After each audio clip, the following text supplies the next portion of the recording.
नमस्कार साथियों, मैं दिनेश मिर्दा, उज्जवल क्लासेज नागौर से। कैसे हैं आप? आशा करता हूँ कुशल मंगल होंगे और बढ़िया तरीके से नोट्स बना रहे होंगे। हम राजस्थान की कला संस्कृति के अंदर लोक देवियां टॉपिक पढ़ रहे हैं और हमने पिछले वीडियो में जयपुर तक की जो देवियां थी उनकी हमने चर्चा कर ली थी। अब जयपुर के पास में ही दौसा जिला है और अंदर की जो भी देवियां हैं उनको हम पढ़ने का प्रयास करते हैं। और मैं प्रयास करूंगा, आज थोड़ा सा मैं स्पीड से भी चलने का प्रयास करूंगा ताकि इस वीडियो के अंदर सारी देवियां जो बची हुई है उनको मैं समाहित कर सकूं। और फिर एक वीडियो मैं ऐसा बनाऊंगा जिसमें जितनी भी जिले वाइज केवल देवियों के नाम होंगे और वो मैं आराम से आपको दे दूंगा ताकि वो जब भी आपको रिवीजन करने का मन करे उसको आप 15-20-25 मिनट के अंदर बढ़िया तरीके से रिवाइज कर सकें। तो जुड़िएगा मेरे साथ, आज हम चर्चा करते हैं। और दौसा जिले के अंदर हम बात कर लेते हैं, जो माताएं हैं उनमें है एक हर्षद माता। हर्षद माता, तो चर्चा करते हैं हर्षद माता की।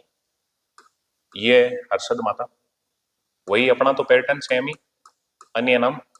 हर्षद माता को और क्या कहते हैं तो आप भली भांति जानते हो। हर्षद माता को कहते हैं खुशियों वाली देवी। खुशियों वाली देवी, खुशियों वाली देवी। और इन्हें क्या कहते हैं? इन्हें कहते हैं उल्लास वाली देवी। उल्लास वाली देवी। अब खुशियों वाली देवी कह दो, उल्लास वाली देवी कह दो, तो वो कौन है? हर्षद माता। हर्षद माता बात करते हैं। ये जो हर्षद माता है इनका मंदिर, हर्षद माता का मंदिर, तो बात करते हैं। इनका जो मंदिर है वो कब बना, कहां बना और वो मंदिर किसने बनाया, कब, कहां, किसने, तो ये सारी बात करते हैं, देखने का प्रयास करें। ये जो हर्षद माता है इन्हीं की बात करता हूं मैं, आप जुड़ने का प्रयास करें। इनका जो मंदिर है वो कब बना? वो बना 8वीं सदी में। कहां बना?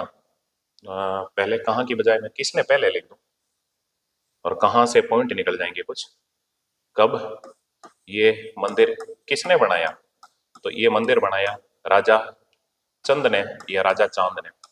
राजा चंद कह दो या चांद कह दो, एक ही बात है, राजा चंद ने।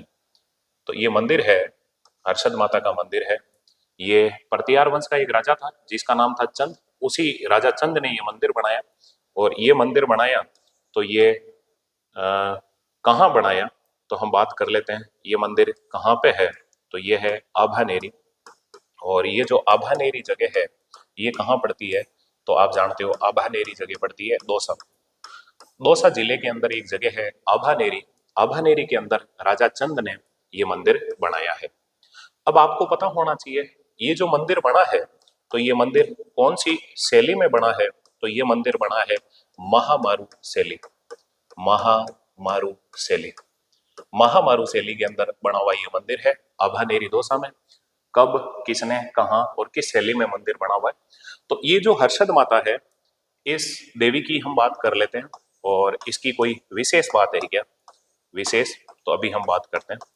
या इस मंदिर की कुछ विशेष बातें हैं क्या? तो देखो, इस मंदिर में, इस मंदिर में कृष्ण व बलराम की गाथा उत्कीर्ण है। मंदिर में कृष्ण व बलराम की गाथा उत्कीर्ण है। बलराम की गाथा उत्कीर्ण है। गाथा उत्कीर्ण है, उत्कीर्ण है। तो राजस्थान का ऐसा कौन सा मंदिर है जिसमें भगवान श्री कृष्ण और बलराम की गाथा उत्कीर्ण है, दोनों भाइयों की गाथा उत्कीर्ण है? तो वो कौन सी माता है? हर्षद माता। हर्षद माता। अभी हम कुछ और बात करते हैं इसी हर्षद माता की। बस इसमें मेन बात यही याद रखना है, हर्षद माता नाम से ही पता चल रहा है, हर्ष, हर्ष मतलब खुशी। तो हर्षद माता को और क्या कहते हैं? खुशियों वाली देवी। और क्या कहते हैं? उल्लास वाली देवी। मंदिर 8वीं सदी में बना है, राजा चंद ने बनाया है। ये प्रतिहार वंश का राजा था। प्रतिहार वंश, गुर्जर प्रतिहार वंश है, उसी प्रतिहार वंश का राजा था राजा चंद। अभानेरी दौसा में मंदिर है, महामारू शैली में बना हुआ। दूसरी विशेषता की बात करूं तो आपको पता होना चाहिए, या सीधा मैं शॉर्ट में लिख दूं, देखो, चांद बावड़ी। चांद बावड़ी, चांद बावड़ी, सॉरी, चांद बावड़ी इस मंदिर के समीप स्थित है। चांद बावड़ी इस मंदिर के समीप स्थित है, मंदिर के समीप स्थित है, समीप स्थित है, स्थित है। अब ये चांद बावड़ी है ना, इसकी बात कर लेते हैं। चांद बावड़ी, ये चांद बावड़ी, बावड़ी क्या होती है आप जानते हो, स्टेप वेल्स, जो सीढ़ीदार कुएं होते हैं उन्हें क्या कहते हैं, बावड़ी। बावड़ियों वाला शहर कौन सा है, बूंदी। और राजस्थान की जो सिरमौर बावड़ी है उसका नाम क्या है, रानी जी की बावड़ी या नाथावती की बावड़ी। लेकिन राजस्थान की सबसे सुंदर बावड़ी कौन सी है, चांद बावड़ी। ये कहाँ पे, आभानेरी दौसा में। इसी की हम बात कर लेते हैं। आगे बावड़ियां तो पढ़ेंगे तब पढ़ेंगे, लेकिन कम से कम एक बार यहाँ से अगर कोई अच्छा सवाल आ जाए तो वो आपके गलत नहीं होना चाहिए, तो अपन चर्चा कर लेते हैं। देखो ये जो चांद बावड़ी है ये कौन से स्थान पर है, तो आप बताओगे आभानेरी दौसा, आभानेरी। और ये आभानेरी जगह कहाँ पड़ती है, ये पड़ती है दौसा। आभानेरी में दो ही चीजें हैं, एक तो है चांद बावड़ी और एक क्या है, हर्षद माता का मंदिर। ये जो चांद बावड़ी है, इस चांद बावड़ी का निर्माता कौन था, तो आप बताओगे वही परतियार वंश का राजा, राजा चंद, या राजा चांद कह दो, चंद कह दो या चांद कह दो। और ये जो चांद बावड़ी है इसके गेट कितने हैं, गेट, तो आप बताओगे इसके गेट हैं दो। एक का नाम है उजाली गेट और एक का नाम है अंधेरी गेट। एक गेट है जिसका नाम है उजाली गेट, चानना एकदम, उजाली गेट। और एक का नाम है अंधेरी गेट, अंधेरी गेट, अंधेरी गेट। तो उजाली गेट और अंधेरी गेट दो गेट हैं। और ये जो चांद बावड़ी है इसकी विशेषता क्या है, विशेषता, विशेषता तो आपको पता होना चाहिए, राजस्थान की सबसे सुंदर बावड़ी। तो पहली विशेषता यही है, यह है राजस्थान की सबसे सुंदर बावड़ी है, राजस्थान की सबसे सुंदर बावड़ी है, सबसे सुंदर बावड़ी है, सुंदर बावड़ी है। राजस्थान की सबसे सुंदर बावड़ी है, उसका नाम क्या है, चांद बावड़ी। देखो चांद भी सुंदर होते हैं, अब देखने का प्रयास करें, तभी तो महिलाएं जो व्रत रखती हैं इन चांदों के चेहरे देखती है, मुख देख के ही भोजन करती है ना। तो दिमाग में रखो ये राजस्थान की सबसे सुंदर बावड़ी है। और क्या है, तो ये अपनी सीढ़ियों की, यह अपनी सीढ़ियों की कलात्मकता के लिए प्रसिद्ध है। यह है बावड़ी, बावड़ी अपनी सीढ़ियों की, अपनी सीढ़ियों की कलात्मकता हेतु प्रसिद्ध है, कलात्मकता हेतु प्रसिद्ध है, हेतु प्रसिद्ध है, प्रसिद्ध है। आप समझ गए होंगे इस चांद बावड़ी की जो जो स्टेप हैं, जो सीढ़ियां हैं, उन पे डिजाइनें कर रखी है, उन पे पशु पक्षियों के और के बहुत सुंदर सुंदर चित्र बने हुए हैं। तो देखो बावड़ी क्या होती है, मैं यहाँ पे चर्चा करता हूँ, देखने का प्रयास करें। बावड़ी होती क्या है उसके बारे में आपको पता होना चाहिए। तो आप समझ रहे होंगे स्टेप वेल्स, उन्हें क्या कहते हैं, बावड़ी। आप आराम से समझ गए होंगे, ये देखने का प्रयास करें। ये जो ऐसी आकृति होती है, पुराने टाइम के हमारे जो बुजुर्ग लोग थे वो पानी भरने के लिए या पानी को स्टॉक करने के लिए जो ऐसी कलात्मकता वाली जो कुएं बना देते थे, स्टेप वेल्स बनाते थे, उन्हें क्या कहते थे, बावड़ी। इसमें आपको पता होगा जब बरस बरस हमारा इंद्र राजा, जब पानी बरसता था तो इसमें ये पानी का स्टॉक हो जाता था, ये पूरा का पूरा। अब होता क्या था, चौमासे में जब बारिश हो रही है उस टाइम में खूब ये भर गई थी बावड़ी, और फिर धीरे धीरे नीचे पानी जाता तो लोग इन्हें यहाँ सीढ़ियों में उतर उतर के नीचे से भरते जाते थे। तो हमारे जल संरक्षण की एक विधि थी बावड़ी निर्माण करना। और पुराने टाइम में राजा महाराजा या उनकी रानियां वो अपने पैसों से ऐसी बावड़ियां बनवाती थी। और उनमें सबसे खास बात यह है कि ये जो चांद बावड़ी है ना, इसकी जो सीढ़ियां ना, इन सीढ़ियों पे भी डिजाइनें बनी हुई है खुदाई के अंदर, इन पे भी पशु पक्षियों के और के चित्रण कर रखे हैं। और बहुत मतलब सुंदर बावड़ी है। तो राजस्थान की सबसे सुंदर बावड़ी है, उसका नाम क्या है, चांद बावड़ी, जो है कहाँ, आभानेरी दौसा के अंदर। दौसा जिले में जगह पड़ती है आभानेरी। वही आभानेरी के अंदर माता कौन सी है, हर्षद माता। वही हर्षद माता जिन्हें हम खुशियों वाली देवी या उल्लास वाली देवी कहते हैं। तो देखो आभानेरी के अंदर हर्षद माता का मंदिर भी राजा चांद ने बनाया है और चांद बावड़ी भी राजा चांद ने बनाई है। ये जो चांद बावड़ी है इसके दो गेट हैं। अब आपको लग रहा होगा सर इसके गेट कहाँ हैं, तो आपको पता होना चाहिए ये जो बावड़ियां होती थी इनके चारों तरफ वापिस दीवारें निकाली जाती थी, और ये जो दीवारें होती थी इनके अंदर घुसने के लिए इसमें क्या बने होते थे, गेट। तो इसके दो गेट बने हुए हैं, एक का नाम है उजाली गेट और एक का नाम है अंधेरी गेट।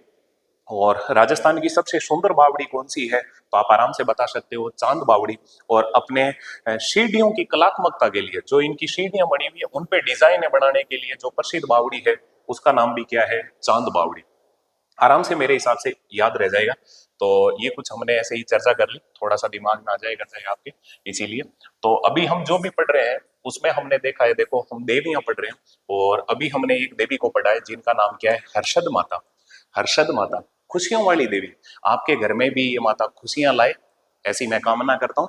खुशियों वाली देवी, उल्लास वाली देवी। 8वीं सदी में बनाया है राजा चांद ने मंदिर बनाया, अब अंधेरी दोसा के अंदर है, महामारू शैली में बना हुआ है। विशेषता में इस मंदिर में कृष्ण व बलराम की गाथाएं उत्कीर्ण है और चांद बावड़ी का इसके समीप ही निर्माण किया गया है। चांद बावड़ी राजा चांद ने बनाई है, उसके 2 गेट हैं, उजाली और अंधेरी गेट है, और सबसे सुंदर बावड़ी है। बस अब आप आराम से चाहो तो मैं बोल देता हूं, आप आराम से यहाँ 2 तारे बना के लिख सकते हो। एक तो पूछ यहाँ पे ऐसा लिख लेना कि बावड़ियों वाला शहर कौन सा है, बूंदी। और राजस्थान की सर्वश्रेष्ठ बावड़ी कौन सी है, रानी जी की बावड़ी या नाथावती की बावड़ी, जो कहाँ है, बूंदी में। रानी जी नाते आवता बूंदी खावता, रानी जी नाते आवता बूंदी खावता। तो नाथावती की जो बावड़ी है रानी जी की बावड़ी कहलाती है, वो है कहाँ, बूंदी में। मेरे हिसाब से याद रह जाएगा। तो ये आज हमने एक देवी को पढ़ा है जिनका नाम क्या है, हर्षद माता। अब हम आगे वाली देवी में पढ़ते हैं और हम आंतरिक जिलों में नागौर के अंदर जो देवियां हैं उन्हीं की हम चर्चा करते हैं। और नागौर के अंदर एक देवी है जिनका नाम है दधिमती माता। तो हम चर्चा कर लेते हैं। एक देवी है, नागौर जिले की पहली देवी लेते हैं, उनका नाम है दधिमती माता। दधिमती माता, दधिमती माता। आपको पता होना चाहिए ये जो दधिमती माता है इनका अन्य नाम क्या है। दधिमती माता, इन्हें और क्या कहते हैं, तो आप भली भांति जानते हैं।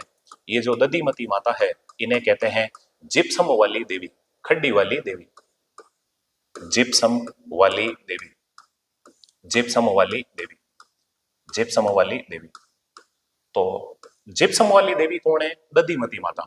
लेकिन आपसे पूछ ले खानों वाली देवी कौन है, खानों वाली देवी।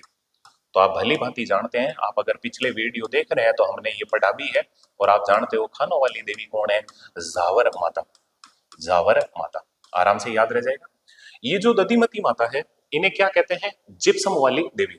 अब बात कर लेते हैं ये जो दधिमती माता है इनका मंदिर, मंदिर तो बात कर लेते हैं इनका मंदिर कब बना। तो इनका मंदिर कब बन रहा है, तो आपको पता होना चाहिए इनका मंदिर बना था 836 ईस्वी में। और बात करते हैं ये जो दधिमती माता है इनका मंदिर कहाँ बना है, तो आपको पता होना चाहिए इनका मंदिर बना है गोठ मांगलोद।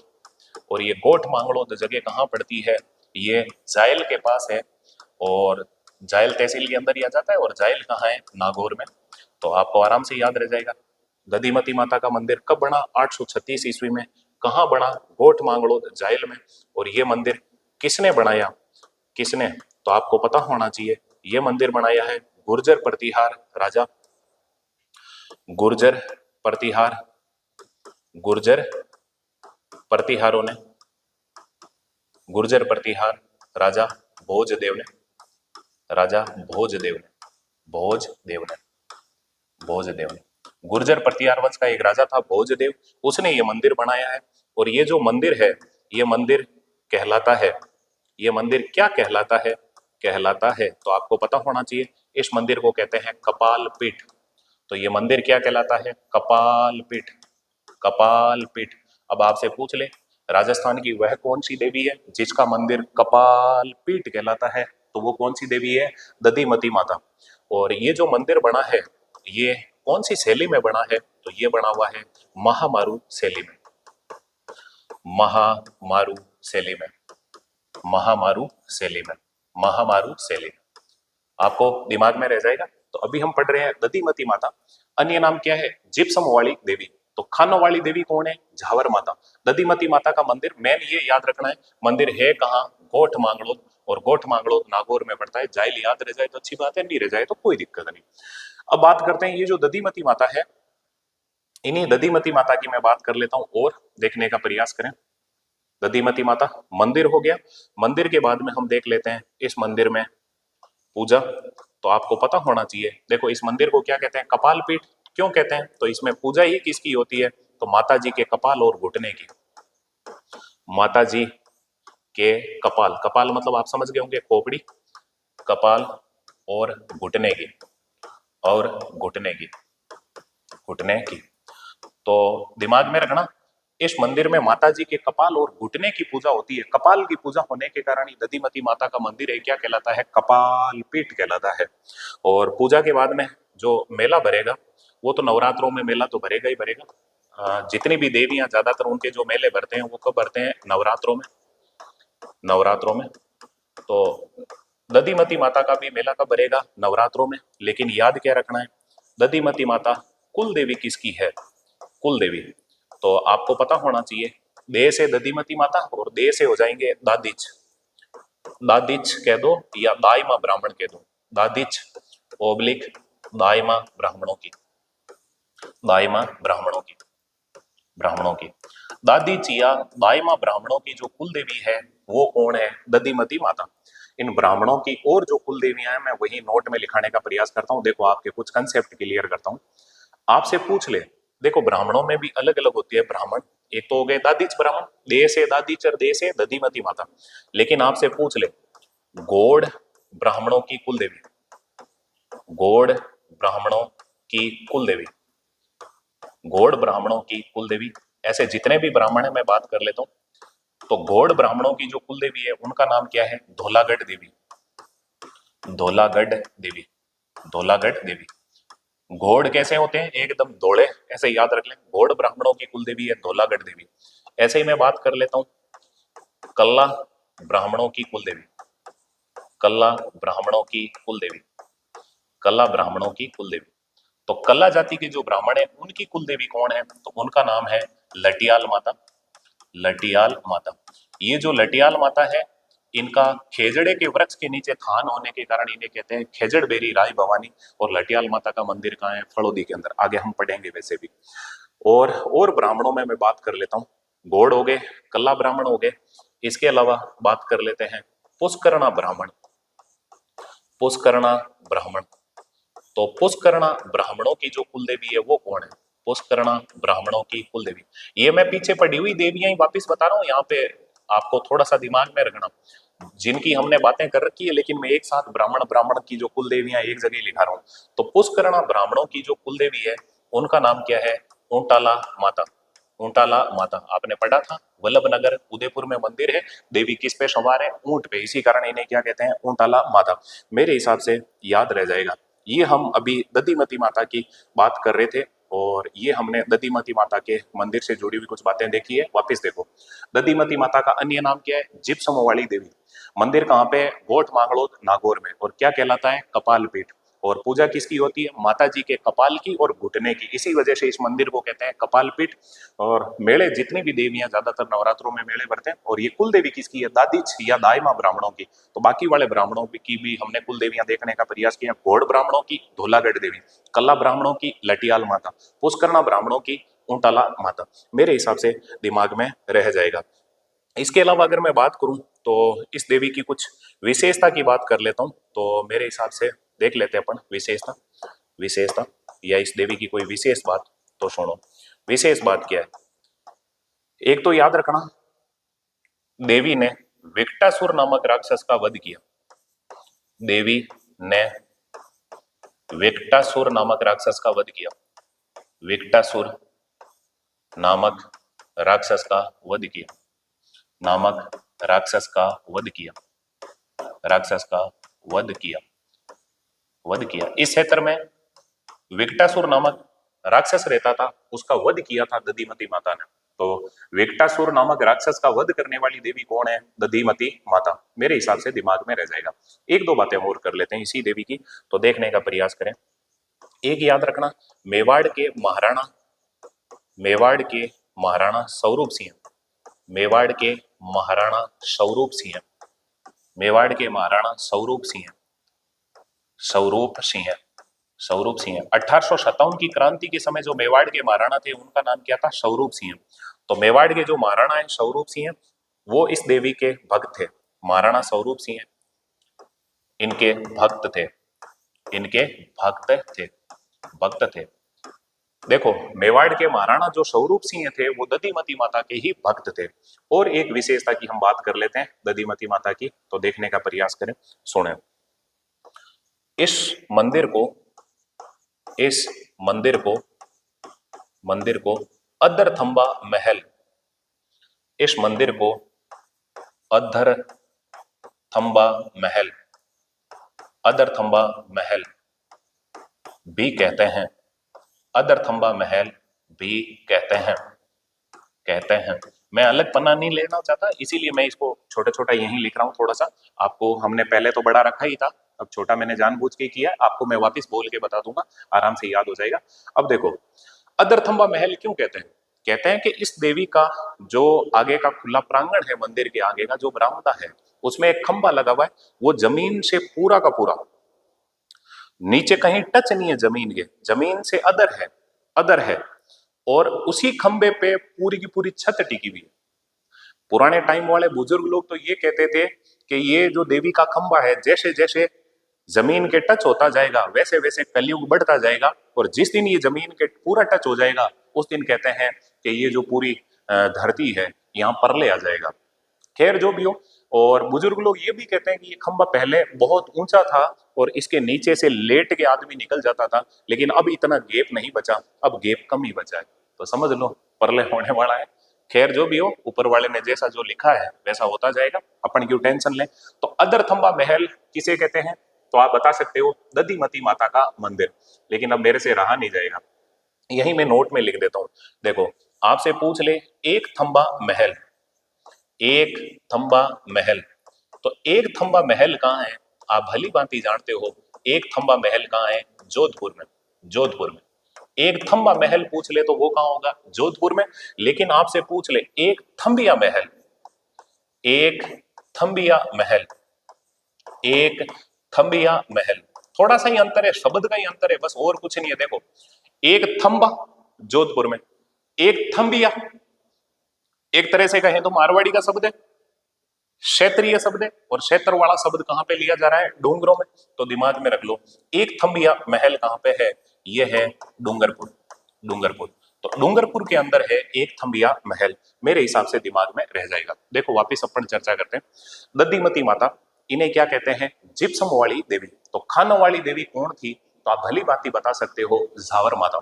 दधिमती माता का मंदिर है, ये कब बन रहा है? 836 ईस्वी के अंदर बन रहा है। और कौन बना रहे हैं? गुर्जर प्रतिहार वंश के राजा बना रहे हैं।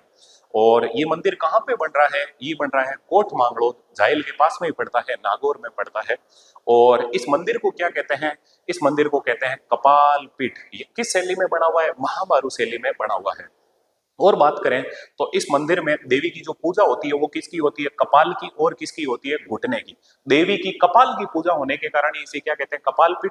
मंदिर में मेला कब भरेगा? नवरात्रों में। और ये कुल देवी किसकी है? दादिच ब्राह्मणों की। तो हमने नोट में लिख लिया, घोड़ ब्राह्मणों की कुल देवी कौन है? तो आप भली भांति जानते हो, धोलागढ़ देवी। ऐसे ही आपको पता होगा कल्ला जाति के ब्राह्मणों की कुल देवी कौन है? वो है लटियाल माता। लटियाल माता। और पुष्करणा ब्राह्मणों की कुल देवी कौन है? वो है ऊंटाला माता। ये कुछ हमने नोट में लिखा था। फिर हमने विशेषता में देखा था, इस देवी ने विकटासुर नामक राक्षस का वध किया था। विकटासुर नामक राक्षस का वध किया।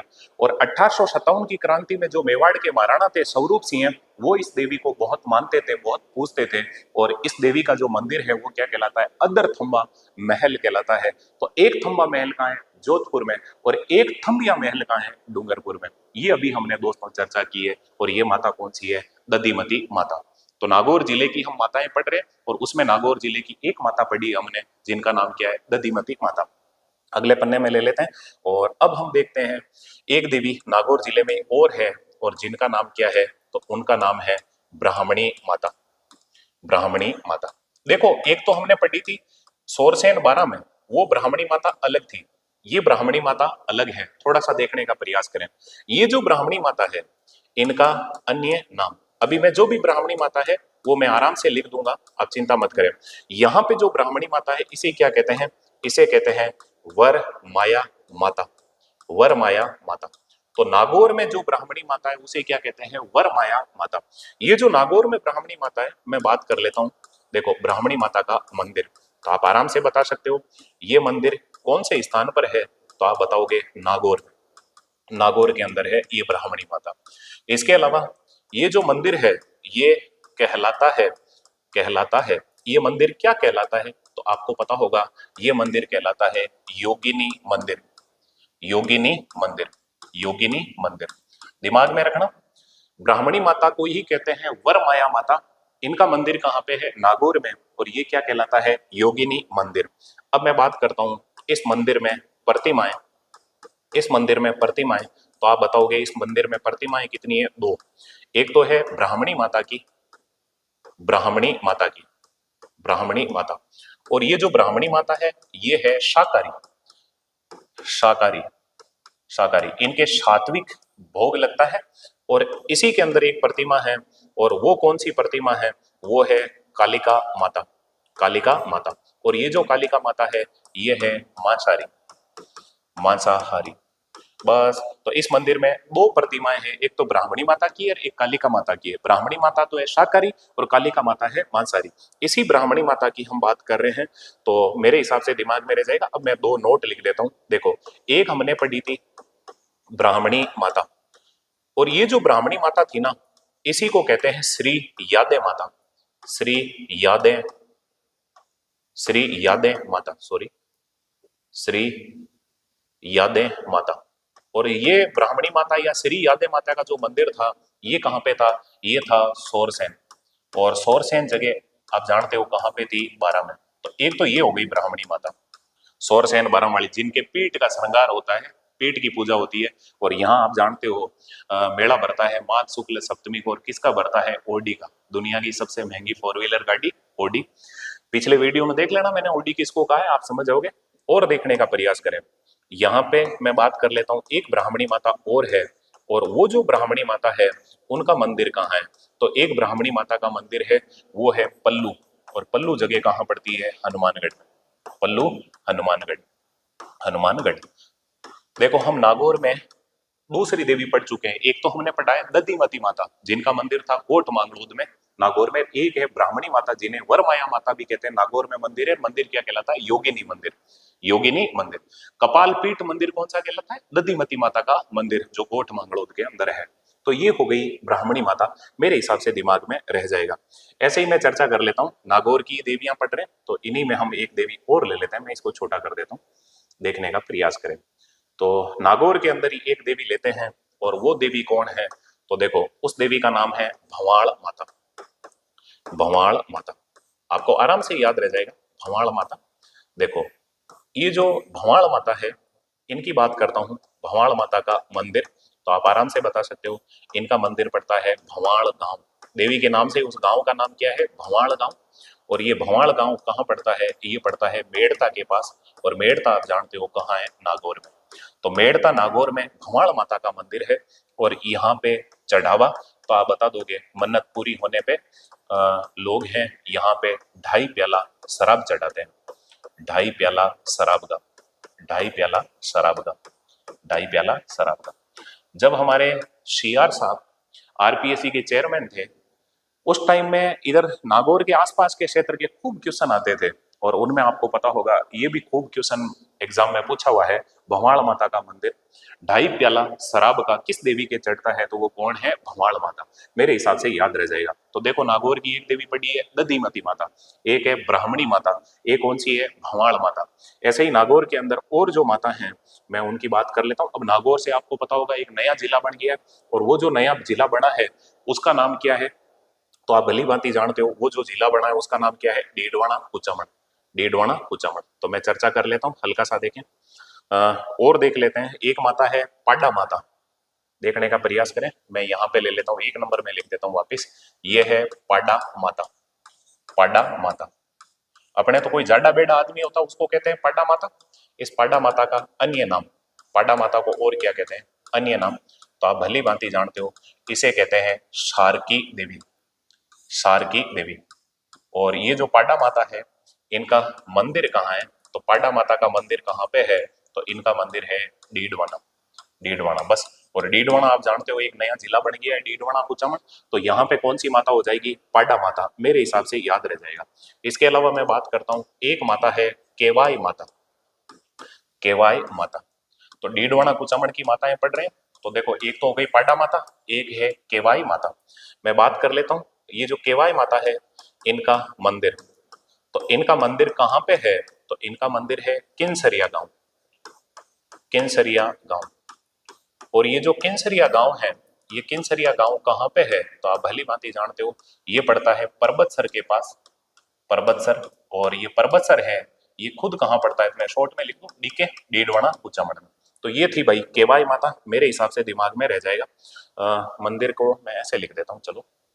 ये जो मंदिर है, वो मंदिर कहाँ है? तो आप आराम से बता सकते हो ये मंदिर कहाँ है। किनसरिया गांव में, परबतसर, डीडवाना कुचामन में। और इसका निर्माता कौन था? तो आप भली भांति जानते हो, इसका जो निर्माता है उसका नाम है राजा चच, राजा चच। राजा चच ने ये जो केवाई माता का मंदिर बनाया है, मेरे हिसाब से दिमाग में रह जाएगा। इसके अलावा मैं बात करूं तो ये जो कुल देवी है, वो कुल देवी किसकी है? तो केवाई माता। तो आप आराम से बता सकते हो ये कुल देवी किसकी है? कुल देवी तो आपको पता होना चाहिए, ये है दैया राजपूतों की, दैया राजपूतों की, दैया राजपूतों की, दैया राजपूतों की। मेरे हिसाब से दिमाग में रह जाएगा।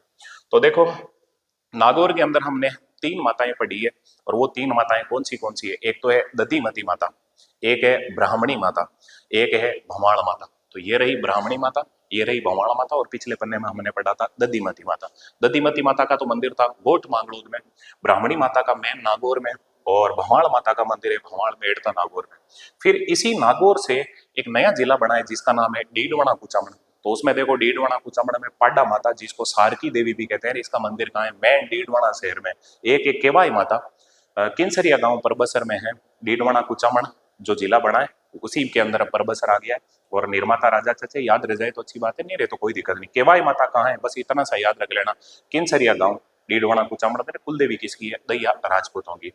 अब हम इसी डीडवाना कुचामन में, परबसर के अंदर ही आपको पता होगा, एक गांव पड़ता है हरनावा, और हरनावा के अंदर जो देवी है, मैं उसी देवी की बात करने वाला हूं। और वो कौन सी देवी है? तो हम देख लेते हैं।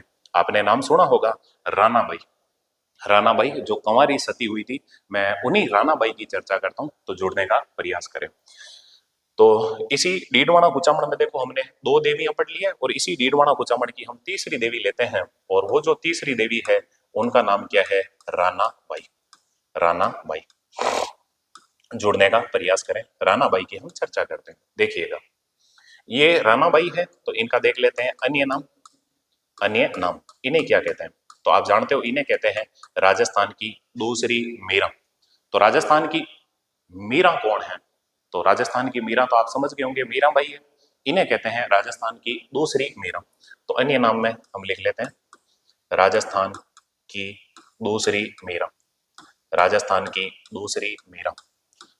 कृष्ण भक्ति में लीन थी, इसीलिए इन्हें क्या कहते हैं? राजस्थान की दूसरी मीरा। ये काफी बार एग्जाम में क्वेश्चन पूछ लेते हैं, राजस्थान की दूसरी मीरा कौन है? रानाबाई। तो अब मैं मीरा मीरा जो भी है, मैं यहाँ पे बात कर लेता हूँ, नोट में लिख देते हैं। देखो, आपसे पूछ ले वागड़ की मीरा, तो आप भली भांति जानते हैं वागड़ की मीरा किसे कहते हैं? तो वो कहलाएगी गौरी बाई, गौरी बाई, गौरी बाई, वागड़ की मीरा। ऐसे ही अगर आपसे पूछ ले शेखावाटी की मीरा, शेखावाटी की मीरा, तो शेखावाटी क्षेत्र की मीरा किसे कहते हैं? तो शेखावाटी की मीरा कहते हैं कर्माबाई को, कर्माबाई। वही कर्माबाई, वही कर्मा जाटनी, जिन्होंने कहते हैं भगवान श्री कृष्ण को अपने हाथों से खिचड़ा खिलाया था, वो है कर्माबाई, शेखावाटी की मीरा। ऐसे ही अगर आपसे पूछ ले मत्स्य क्षेत्र की मीरा, एक मेवाड़ की लिख देते हैं पहले, चलो फिर मत्स्य क्षेत्र की लिख देंगे। देखो, मेवाड़ की मीरा, मेवाड़ की मीरा। तो मेवाड़ की मीरा किसे कहते हैं? वो कहलाती है संत भूरी बाई। तो यहाँ पे लिख देता हूं, मेवाड़ की मीरा कौन हो जाएगी? संत भूरी बाई, संत भूरी बाई। तो ये कहलाती है मेवाड़ की मीरा। और इसके अलावा अपन लिख लेते हैं मत्स्य क्षेत्र की मीरा, मत्स्य क्षेत्र की मीरा। मत्स्य क्षेत्र समझ गए ना? वही अलवर, भरतपुर, करौली, है ना, ये जो आसपास का क्षेत्र था, ये पहले क्या कहलाता था? मत्स्य क्षेत्र, मत्स्य क्षेत्र धौलपुर तक का जो क्षेत्र था। तो मत्स्य क्षेत्र की मीरा, मत्स्य क्षेत्र की मीरा, ये कहते हैं भाई समना बाई को। कौन थी? कहीं सम्मान बाई लिखा है, कहीं समना बाई लिखा है।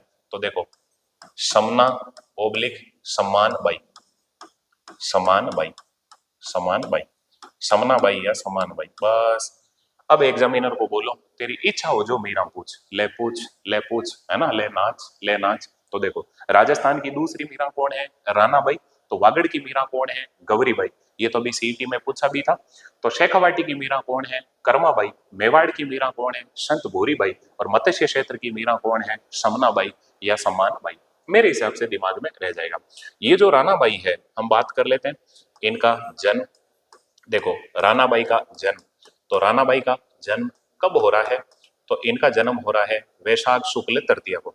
देखिएगा, सॉरी, इनका जन्म कब हो रहा है? तो इनका जन्म हो रहा है आखा तीज कह सकते हैं हम, आखा तीज के दिन, आखा तीज।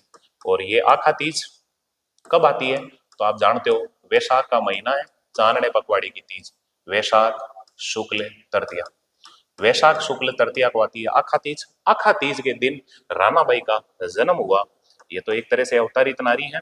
इनका जन्म कहाँ हुआ? तो आप बता सकते हो इनका जन्म हुआ है हरनावा गांव, हरनावा गांव। और ये जो हरनावा गांव है ये कहाँ पड़ता है? ये पड़ता है परबतसर के पास में, परबतसर। और आप जानते हो भली भांति परबतसर कहाँ पड़ता है? डीडवाना कुचामन। मैं ऐसे लिख दूं डीके, डीडवाना कुचामन, प्लस को तो हटा ही दे। एले भाई, डीडवाना कुचामन ये एक नया जिला बन गया। हालांकि गहलोत जी ने अपनी एक नई जादूगिरी दिखा दी, डीडवाना वालों को भी राजी रख लिया और कुचामन वालों को भी राजी रख लिया। अब देखो मध्यस्थता का क्षेत्र चुनेंगे जिला मुख्यालय बनाने के लिए। तो जन्म हो गया रानाबाई का, जन्म हुआ तो निश्चित तौर पे इनके पिता भी होंगे। तो देखो इनके जो पिता हैं उनका नाम क्या है? तो उनका नाम है जालम सिंह धूण, जालम सिंह धूण, जालम सिंह धूण, जालम सिंह धूण। वैसे आप जानते हो रानाबाई धूण जाति की कुलदेवी कहलाती है। धूण जाति में ही जन्मी थी रानाबाई। तो इनके पिता का नाम था जालम सिंह धूण। अब बात करता हूँ रानाबाई के जो गुरु हैं, गुरु, रानाबाई के गुरु कौन थे? तो आप भली भांति जानते होंगे इनके गुरु थे चतुरदास जी, चतुरदास जी, चतुरदास जी। ये जो चतुरदास जी हैं इनको और क्या कहते हैं? तो देखने का प्रयास करें। इनको कहते हैं खोजी जी, खोजी जी, खोजी जी महाराज। इन्हीं खोजी जी महाराज से इन्होंने राम नाम को जपना स्टार्ट किया था। और ये जो रानाबाई है इनकी एक मैं बात बताता हूँ, थोड़ा सा देखने का प्रयास करें। इनके जो पिताजी हैं ये कैसे पूजनीय हुई रानाबाई, मैं बात करता हूँ हल्का सा देखो। इनके पिताजी हैं जालम सिंह धूण। ये खियाड़ा के अंदर टैक्स जमा करवाने के लिए आए थे और जब वापस जा रहे थे तो रास्ते के अंदर, पुराने टाइम में ऐसा लोग मानते हैं, ये जैसे मैंने सुन रखा है वैसे ही मैं बात बताता हूँ आपको, कि इनके पीछे भूत पड़ गए थे। और उन भूतों में से एक जो भूत था उसने डिमांड की कि यदि तुम तुम्हारी पुत्री से मेरी शादी करवा दो तो मैं तुम्हें माफ कर दूं, छोड़ दूं, अन्यथा मैं तुम्हें यहीं मारूंगा। तो मरता क्या नहीं करता।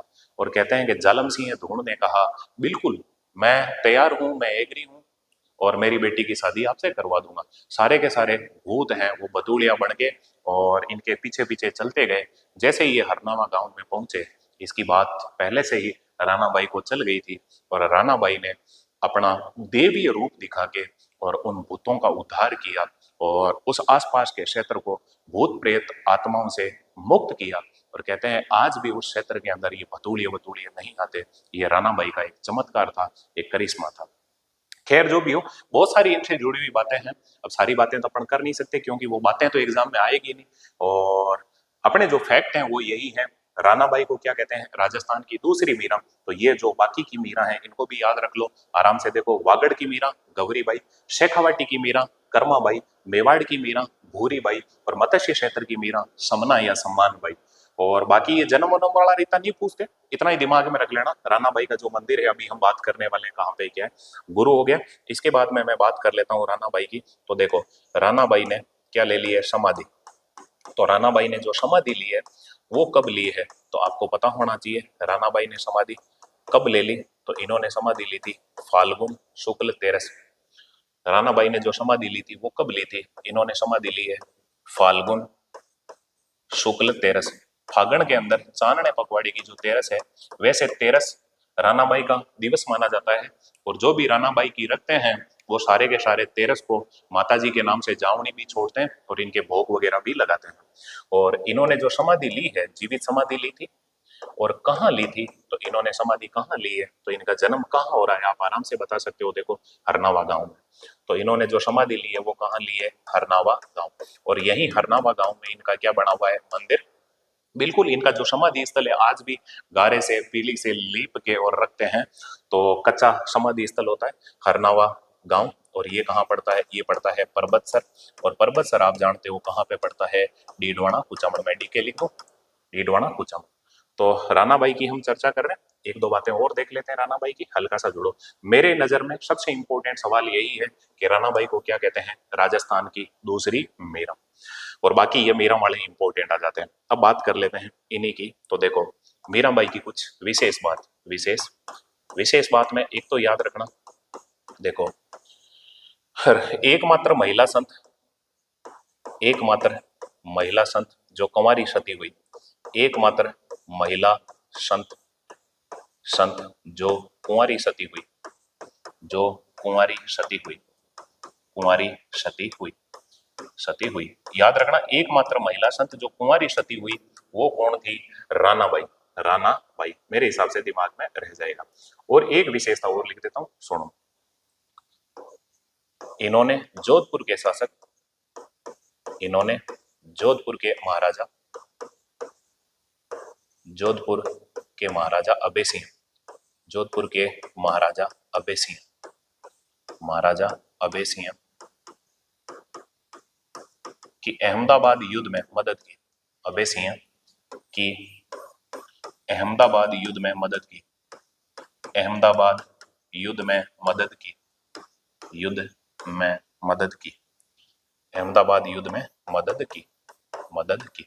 बस जोधपुर के महाराजा हैं अभय सिंह, और अभय सिंह के टाइम में एक अहमदाबाद का युद्ध हुआ था, उसमें कहते हैं कि अभय सिंह की सहायता की, अभय सिंह को आशीर्वाद दिया, वो कौन थी, रानाबाई। मेरी नजर में एक ही बात बताता हूँ, सुन ले, दो ही सवाल इनके अच्छे बनते हैं। एक तो रानाबाई का मंदिर कहाँ है, हरनावा, परबतसर, डीडवाना, कुचामन में। एक रानाबाई है, इनका दूसरा नाम क्या है, तो आप बता सकते हो, राजस्थान की दूसरी मीरा। दो क्वेश्चन हो गए, राजस्थान की दूसरी मीरा और मंदिर कहाँ है, हरनावा के अंदर। एक बात याद रखना, राजस्थान की एकमात्र महिला संत जो कुंवारी सती हुई थी वो कौन है, रानाबाई। ये जोधपुर के आसपास के क्षेत्रों में काफी प्रसिद्ध रही थी, क्योंकि पहले ये मारवाड़ का क्षेत्र ही था, और मारवाड़ के क्षेत्र में एक छोटा सा गांव पड़ता था हरनावा, और हरनावा के अंदर अब तो पूरे राजस्थान में इनको बहुत पूजते हैं, बहुत मानते हैं रानाबाई को। लेकिन ये कुल देवी किसकी है, तो धोण जाति के लोगों की कुल देवी है, क्योंकि धोण जाति में इन्होंने जन्म लिया था, आराम से याद रह जाएगा। तो ये नागौर और डीडवाना कुचामन की देवियां हमने पढ़ने का प्रयास किया, मेरे हिसाब से दिमाग में रह जाएगा। अब हम बात कर लेते हैं, हम चलते हैं जोधपुर के अंदर, और जोधपुर में जो भी देवियां हैं उनकी हम चर्चा करते हैं। और जोधपुर में एक देवी है जिनका नाम है सचियाई माता, तो जोड़ने का प्रयास करें। और अब हम देवी पढ़ेंगे, वो है सचियाई माता, सचियाई माता, सचियाई माता। बहुत प्यारा मंदिर है, एग्जाम की दृष्टि से इंपॉर्टेंट है, चर्चा कर लेते हैं। सबसे पहले तो देखो ये जो सचियाई माता है, इनका अन्य नाम, इन्हें और क्या क्या कहते हैं, तो सचियाई माता को कहते हैं महिषासुर मर्दिनी, महिषासुर मर्दिनी, महिषासुर मर्दिनी। महिषासुर नामक एक राक्षस था जिसका वध किया था, इसी कारण इन्हें कहते हैं महिषासुर मर्दिनी। और इन्हें क्या कहते हैं, इन्हें कहते हैं सांप्रदायिक सद्भावना की देवी, सांप्रदायिक सद्भावना की देवी, सांप्रदायिक सद्भावना की देवी, सद्भावना की देवी, सांप्रदायिक सद्भावना की देवी। अगर आपसे पूछ ले सांप्रदायिक सद्भावना के, सांप्रदायिक सद्भावना के लोक देवता, लोक देवता, तो वो कौन हो जाएंगे, वो हो जाएंगे रामदेव जी, रामदेव जी, रामदेव जी, राम सापीर। वैसे सांप्रदायिक सद्भावना के बहुत सारे लोक देवता में। अब हम बात कर लेते हैं, ये सो सचियाई माता है, इनका मंदिर, सचियाई माता का मंदिर, तो ये कहाँ पे पड़ता है, ये पड़ता है ओसियां। और ये जो ओसियां जगह है ये कहाँ पड़ती है, तो आप जानते हो जोधपुर से एक नया जिला बन गया है जिसका नाम है जोधपुर ग्रामीण, तो ओसियां जगह पड़ती है जोधपुर ग्रामीण में, जोधपुर ग्रामीण। ये जो ओसिया नाम आ गया, अब मेरे से रहा नहीं जाए, क्या करूं वो लेडी, मैं हूं आदत से मजबूर। तो देखो ये जो ओसिया है, इसके प्राचीन नाम, इसको पहले क्या कहते थे ओसियों को, प्राचीन नाम तो आपको पता होना चाहिए। ओसियों को कहते थे उपकेश पट्टनम, उपकेश पट्टनम, उपकेश पट्टनम। और क्या कहते हैं, इसे कहते हैं मेलपुर पत्तनम, उपकेश पट्टनम पट्टनम। और क्या कहते हैं, मेलपुर पत्तनम, मेलपुर पत्तनम। और क्या कहते हैं, इसे कहते हैं नवनेरी, नवनेरी। उपकेश पट्टनम, मेलपुर पत्तनम और क्या कहते हैं, नवनेरी, नवनेरी। सुनो, ये जो सचियाय माता है, इनका मंदिर है ओसिया में, लेकिन ये जो ओसिया है इसका अन्य नाम क्या है, ओसिया का अन्य नाम, तो आप बता सकते हो ओसिया को क्या कहते हैं। तो इसे कहते हैं राजस्थान का भुवनेश्वर, राजस्थान का भुवनेश्वर। क्यों कहते हैं, तो देखो भुवनेश्वर है जो उड़ीसा की राजधानी है, और इसी भुवनेश्वर में जैसा सूर्य मंदिर बना हुआ है, वैसा का वैसा ओसिया में भी सूर्य मंदिर बना हुआ है। अब मैं बात करता हूं, देखने का प्रयास करें, लगे हाथ ही बता दूं। राजस्थान का राजकोट, तो राजस्थान का राजकोट किसे कहते हैं, तो आपको पता होना चाहिए राजस्थान का राजकोट किसे कहेंगे। तो जुड़िएगा, राजस्थान का राजकोट कहते हैं लूणकरणसर। ये लूणकरणसर जगह कहाँ पड़ती है, ये जगह पड़ती है बीकानेर। आप भली भांति जानते हो राजस्थान का राजकोट इसलिए कहते हैं, राजकोट जगह है गुजरात में जहां मूंगफली अच्छी किस्म की पैदा होती है, वैसे ही हमारे लूणकरणसर बीकानेर में भी अच्छी किस्म की मूंगफली पैदा होती है, इसी कारण इसे राजस्थान का राजकोट कहते हैं। उड़ीसा की राजधानी है भुवनेश्वर, जैसा भुवनेश्वर में सूर्य मंदिर बना हुआ है, वैसा का वैसा ओसिया में भी सूर्य मंदिर बना हुआ है, इसी कारण इससे ओसिया को क्या कहते हैं, राजस्थान का भुवनेश्वर। अभी मैं बात करता हूं और थोड़ा सा जुड़ने का प्रयास करें। सचियाई माता को ही हम पढ़ रहे हैं, तो मंदिर हो गया, इस मंदिर की बात कर लेते हैं, सचियाई माता के मंदिर की। तो इस मंदिर का निर्माण देख लेते हैं, इस मंदिर का निर्माण, तो आपको पता होना चाहिए सचियाई माता का जो मंदिर है, इसका जो निर्माण हो रहा है वो कब हो रहा है, तो आप भली भांति जानते हो इसका निर्माण हो रहा है 8वीं से लेके 10वीं सदी तक, 8वीं से लेके 10वीं सदी तक, 8वीं से लेके 10वीं सदी तक इसका निर्माण हुआ। और इसका निर्माण किसने करवाया, तो देखो अलग अलग मत चलते हैं, कुछ तो कहते हैं गुर्जर प्रतिहार वंश के राजाओं ने, वंश के राजाओं ने, वंश के राजाओं ने, राजाओं ने, और कुछ कहते हैं नहीं, उपल देव नामक एक परमार वंश का राजा था, उसने करवाया। खैर जो भी हो, जैसा भी हो, ओब्लिक में लिख सकते हो उपल देव परमार ने, उपल देव परमार ने, उपल देव परमार ने। अब दोनों में से, दोनों एक साथ नहीं होंगे और इनमें से कोई एक हो जाएगा। गुर्जर प्रतिहार वंश के राजाओं ने इसका निर्माण करवाया। तो अब निर्माण करवाया है, तो ये निर्माण किस शैली में करवाया है, तो वो शैली कौन सी हो जाएगी, महामारू शैली, महामारू शैली। तो इस मंदिर का निर्माण किस शैली में हुआ है, तो आप बता सकते हो महामारू शैली में। अब बात करता हूं मैं, हल्का सा देखने का प्रयास करें, अन्य नाम मंदिर निर्माण, तो थोड़ा सा और जुड़े, सचियाई माता की बात करते हैं। देखो भाई ये मंदिर है, तो इस मंदिर में मूर्ति, मूर्ति, तो इसमें मूर्ति किसकी है, तो आप आराम से बता सकते हो महिषासुर मर्दिनी की, महिषासुर मर्दिनी की, महिषासुर मर्दिनी की, मर्दिनी की। यानी कि ये जो देवी है, ये महिषासुर मर्दिनी क्या है, ये देवी का सात्विक रूप है, देवी का सात्विक रूप है। सात्विक मतलब समझ गए होंगे, मतलब जिसके मांस वगैरह कुछ नहीं चढ़ता, वो है सात्विक रूप, देवी का सात्विक रूप, सात्विक रूप।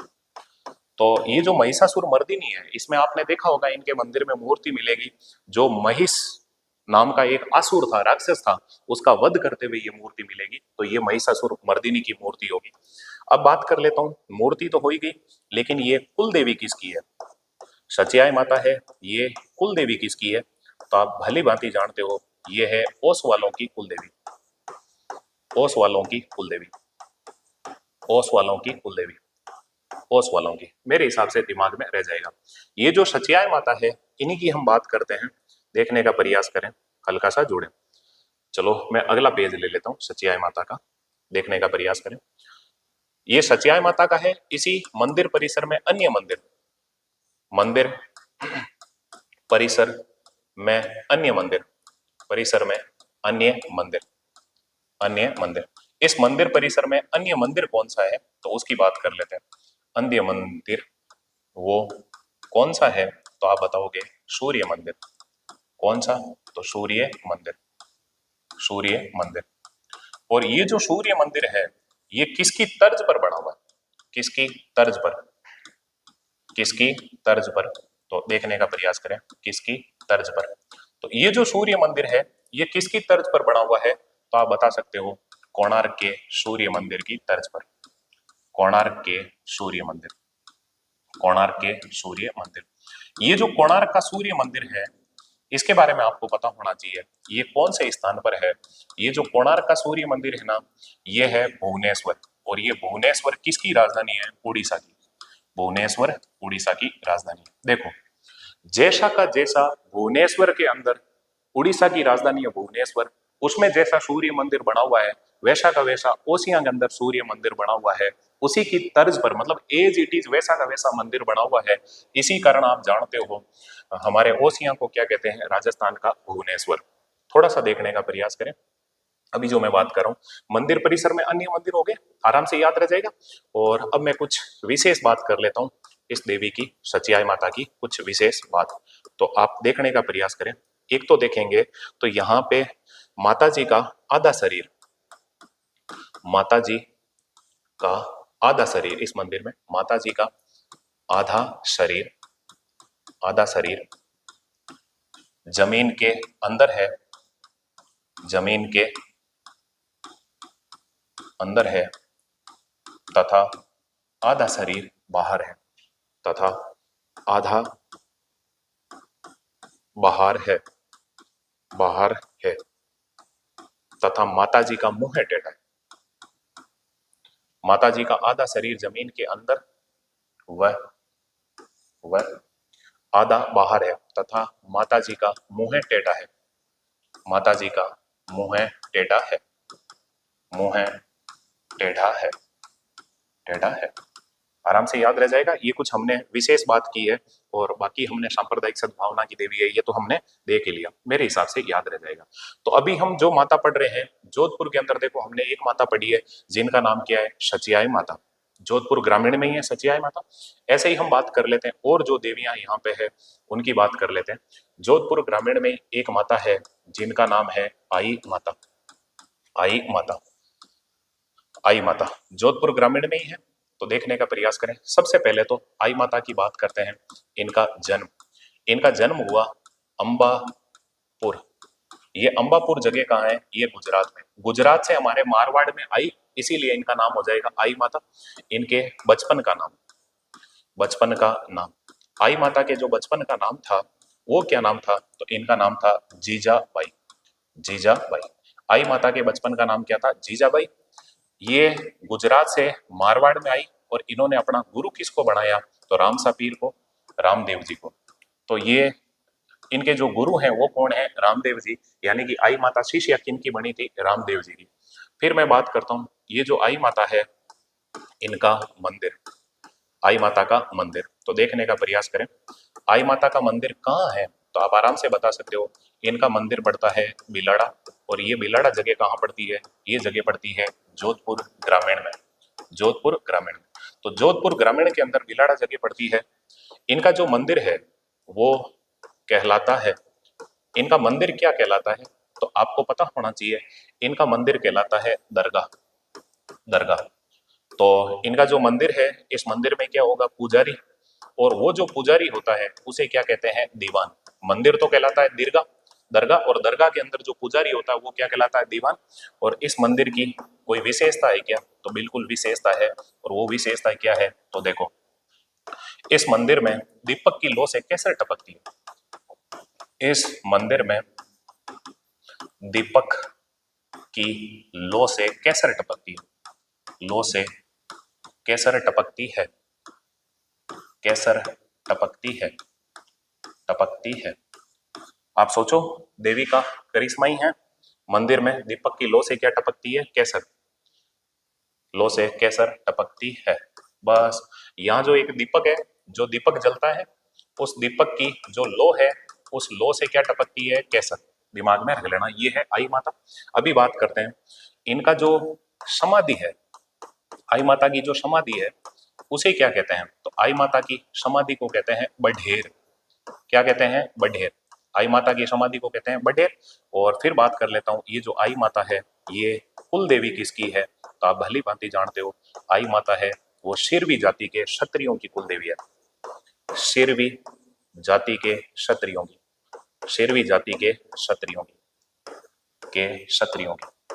तो शेरवी जाति के क्षत्रियों की जो कुल देवी है उनका नाम क्या है? आई माता। और एक बात मैं और कर लेता हूं, हल्का सा देखें, आई माता इन्होंने नियम कितने दिए थे? तो आपको पता होना चाहिए, आई माता ने नियम दिए थे 11।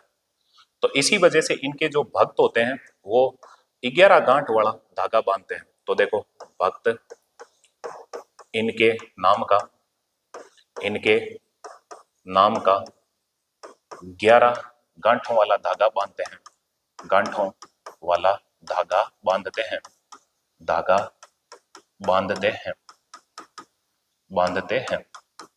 आराम से कैसे ही करके आप याद रख लेना। देखो सुनो, कुछ भी नहीं है, अंबापुर गुजरात से आई, वास्तविक नाम था जीजाबाई। अब मारवाड़ में आई, रामदेव जी की शिष्या बन गई। और मंदिर कहाँ है? बिलाड़ा, जोधपुर ग्रामीण में। क्या कहलाता है? दरगाह। पुजारी क्या कहलाता है? दीवान। और विशेषता क्या है इस मंदिर में? दीपक की लो से क्या टपकती है? कैसर। और इनका जो समाधि है वो क्या कहलाता है? बडेर। और कुल देवी किसकी है? शेरवी जाति के क्षत्रियों की। और नियम कितने दिए थे? 11। तो ये जोधपुर ग्रामीण के अंदर हमने एक माता देखी है, और वो कौन सी हो गई? आई माता। इसके अलावा मैं बात करता हूं, जोधपुर शहर के अंदर एक माता है, और वो कौन सी है? चामुंडा माता। चामुंडा माता। अब एक दो देवियां हैं, इनको कंप्लीट कर लेते हैं ताकि अपना देवियां कंप्लीट हो जाए। चामुंडा माता देखने का प्रयास करें, ये जोधपुर शहर में। पहली चीज, इनका नामकरण। इनका नामकरण कैसे हुआ, या नामकरण को बाद में ले लेता हूं, देखने का प्रयास करें। चामुंडा माता सुनो, ये कौन है? तो आप बताओगे ये है कालिका माता। हकीकत में तो ये चामुंडा माता कौन है? कालिका माता। फिर बताओगे आप अवतार, ये किसका अवतार है? तो आप बताओगे दुर्गा माता का 7वां अवतार। दुर्गा माता का 7वां अवतार। दुर्गा माता का 7वां अवतार। दुर्गा माता का 7वां अवतार। इसके अलावा मैं बात करता हूं, ये जो चामुंडा माता है, तो आपको पता होना चाहिए इसका नामकरण। इसका नामकरण चामुंडा ही क्यों पड़ा? तो आपको पता होना चाहिए, चंड व मुंड नामक राक्षसों का वध करने के कारण, मुंड नामक राक्षसों का वध करने के कारण, राक्षसों का वध करने के कारण, वध करने के कारण चंड व मुंड नामक राक्षसों का वध किया था। इसी कारण ये क्या कहलाई? चामुंडा माता। अब बात कर लेते हैं चामुंडा माता का मुख्य मंदिर। तो आप आराम से बता सकते हो, चामुंडा माता का मुख्य मंदिर ये कौन से स्थान पर है? तो आप बताओगे मेहरानगढ़ दुर्ग में। मेहरानगढ़ दुर्ग। और ये मेहरानगढ़ दुर्ग कहाँ पड़ता है? ये पड़ता है जोधपुर के अंदर। मेहरानगढ़ दुर्ग, जोधपुर। और ये जो मंदिर है, इस मंदिर के निर्माता, तो इस मंदिर के निर्माता कौन थे? तो आप बताओगे जो जिन्होंने जोधपुर बसाया है उनका नाम क्या है? राव जोधा। तो इस मंदिर के जो निर्माता है वो कौन थे? राव जोधा। जब इन्होंने मेहरानगढ़ दुर्ग बनाना स्टार्ट किया तो यहाँ पे चामुंडा माता का मंदिर बनाया। लेकिन 1857 की क्रांति के समय ये मंदिर बिजली गिरने के कारण टूट गया था। तो इसका पुनः निर्माण, चामुंडा माता के मंदिर का पुनः निर्माण किसने करवाया? तो आप जानते हो 1857 की क्रांति में यहाँ के राजा कौन थे? उनका नाम था तख्त सिंह। तो मारवाड़ के राजा थे तख्त सिंह, उन्होंने इसका पुनः निर्माण करवाया था, तख्त सिंह। अब बात कर लेता हूँ, ये चामुंडा माता है, ये कुल देवी किसकी थी? तो देखो, इनका पहले जो मंदिर था वो मंडोर में था, गुर्जर प्रतिहारों ने बना रखा था। ये कुल देवी किसकी हो जाएगी? तो आप बताओगे प्रतिहारों की, प्रतिहारों की। लेकिन आपसे पूछ ले ये आराध्य देवी किसकी हो जाएगी? आराध्य देवी, तो आप बता सकते हो ये आराध्य देवी होगी जोधपुर के राठौड़ों की। आराध्य देवी, तो आप बता सकते हो जोधपुर के राठौड़ों की, जोधपुर के राठौड़ों की, जोधपुर के राठौड़ों की, राठौड़ों की। एक बात मैं और इनकी विशेषता कर लेता हूं। आप जानते हो नवरात्रों के अंदर 2008 के अंदर यहाँ पे मेले के अंदर जो भीड़ थी और वहां पे हड़कंप मचा, और जिसकी वजह से यहाँ पे घटना घटित हुई। तो देखने का प्रयास करें कुछ विशेष बात, चामुंडा माता की कुछ विशेष बात। तो आपको पता होना चाहिए 23 सितंबर 2008 को, 23 सितंबर 2008 को 2008 को, 30 सितंबर 2008 को नवरात्रों में भीड़ में हड़कंप मचने से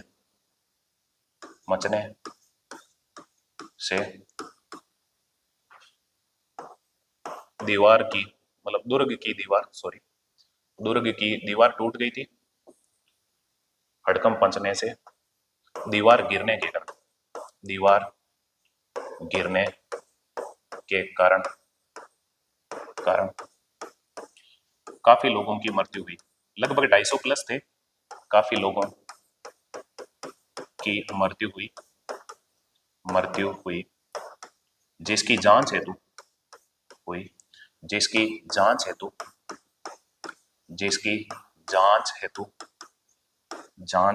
जसराज चोपड़ा कमेटी बनाई गई। जिसकी जांच हेतु जसराज चोपड़ा कमेटी बनाई गई। जसराज चोपड़ा कमेटी बनाई गई। जसराज चोपड़ा कमेटी बनाई गई। बस इससे ज्यादा कुछ याद नहीं रखना। ये थी चामुंडा माता। अब छोटी छोटी एक दो देवियां उनको फिनिश करते हैं, जोड़ने का प्रयास करें। अब हम बात कर लेते हैं जोधपुर से ही एक नया शहर बना है जिसका नाम है फड़ौदी। यहाँ पे जो माता है उसका नाम क्या है तो आप बता सकते हो। यहाँ पे है लटियाल माता। लटियाल माता की बात करूं तो देखने का प्रयास करें इनका अन्य नाम तो आप बता सकते हो इन्हें और क्या कहते हैं। इन्हें कहते हैं खेजड़ बेरी राय भवानी। खेजड़ बेरी राय भवानी। इन्हें खेजड़ बेरी राय भवानी क्यों कहते हैं तो इनका मंदिर है खेजड़े के पास में ही इनका थान है। बड़ा सारा खेजड़ा, इसी वजह से इन्हें कहते हैं खेजड़ बेरी राय भवानी। तो देखो लटियाल माता का थान आप बता सकते हो खेजड़ी वृक्ष के नीचे इनका जो थान है खेजड़ी वृक्ष के नीचे लटियाल माता का। और पुराने टाइम से ही इनका जो थान था बड़े सारे खेजड़े के नीचे था, इसी कारण इन्हें कहते हैं खेजड़ बेरी राय भवानी। और इनका जो मंदिर है वो मंदिर कहाँ है, वो है फड़ौदी में। आप जानते हो ना, अलग जोधपुर से अलग होकर नया जिला बना है फड़ौदी। और बस इतना ही याद रखना है। ये कुल देवी किसकी है तो आप भली भांति जानते हो ये कुल देवी किसकी है, कल्ला ब्राह्मणों की। लटियाल माता है जो कुल देवी किसकी है, कल्ला जाति के ब्राह्मणों की। कल्ला जाति के ब्राह्मणों की। आप भली भांति जानते हो हमारे बीडी कल्ला जो पिछली बार शिक्षा मंत्री भी थे, उससे पहले ऊर्जा मंत्री भी थे, तो वो बीकानेर से विधायक भी बनते हैं। वो कल्ला जाति के ब्राह्मण है और उन्हीं की कुलदेवी कौन है, लटियाल माता। तो ये जोधपुर और जोधपुर के आसपास के जिलों की हमने कुछ देवियों की चर्चा की है। अब एक दो कोई छोटी छोटी लास्ट केवल नाम लिखने हैं, उन्हीं की मैं बात कर लेता हूँ। देखो एक मैं बात कर लेता हूँ, वो है कुशाल माता। बस इनका इतना ही पता होना चाहिए। कुशाल माता का जो मंदिर है वो कहाँ पे है तो देखने का प्रयास करें। ये जो कुशाल माता है इनका मंदिर, तो कुशाल माता का जो मंदिर है वो है बदनौर। और ये बदनौर जगह कहाँ है, पहले भीलवाड़ा में पड़ती थी, अब जगह कहाँ पड़ेगी, ब्यावर में। ब्यावर जो नया जिला बन गया है। और ये जो कुशाल माता है इनके मंदिर का निर्माता, तो इनके मंदिर का निर्माता कौन था तो आप बताओगे महाराणा कुंभा। बस दिमाग में रह जाएगा। और महाराणा कुंभा की बात कर लूं तो इनका समय है 1433 से लेके 1468 ईस्वी। मेरे हिसाब से दिमाग में रह जाएगा। बस एक देवी और है यहीं इसी ब्यावर के अंदर, तो हमारे सारी देवियां फिनिश होने वाली है। ये एक नंबर फड़ौदी की थी इसलिए ये ब्यावर की है एक नंबर। और ब्यावर की दूसरी देवी की मैं बात कर लेता हूँ, वो है मरकंडी माता। और ये जो मरकंडी माता है ना, इन्हीं को और क्या कहते हैं, इन्हीं को कहते हैं मगरकंडी माता। मरकंडी माता या मगरकंडी माता। और बस इनका केवल नाम याद रखना और कुछ नहीं है। और मगरकंडी माता का जो मंदिर है वो मंदिर कहाँ पे है तो इनका मंदिर है नीमाज में। नीमाज। और ये नीमाज जगह कहाँ पड़ती है, ये जगह पड़ती है ब्यावर में। बस ये कुछ हमने देवियां पढ़ी है और मेरे हिसाब से आपके दिमाग में रह जाएगा बढ़िया तरीके से।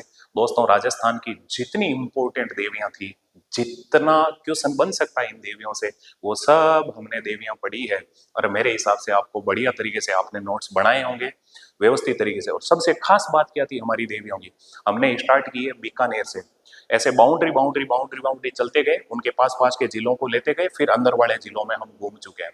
तो आप रेगुलर इनको अगर पढ़ रहे हो तो आपने अच्छे नोट्स भी बनाए होंगे, मैं आशा करता हूँ आपको इनसे फायदा भी मिलेगा, और साथ में बहुत सारी हमने बातें भी ऐड की है, तो निश्चित रूप से आपको फायदा मिलेगा। एक मैं देवियों का सारा सार रूप में कौन सी देवी किस जिले में, ऐसा एक मैं वीडियो बनाने का और प्रयास करूंगा। और आज ये लोक देवियां टॉपिक कंप्लीट होता है। ओके दोस्तों, आपने मुझे इतना झेला, इतना प्यार स्नेह दिया, इसके लिए बहुत बहुत धन्यवाद, शुक्रिया। मुखातिब होंगे कल। Thank you.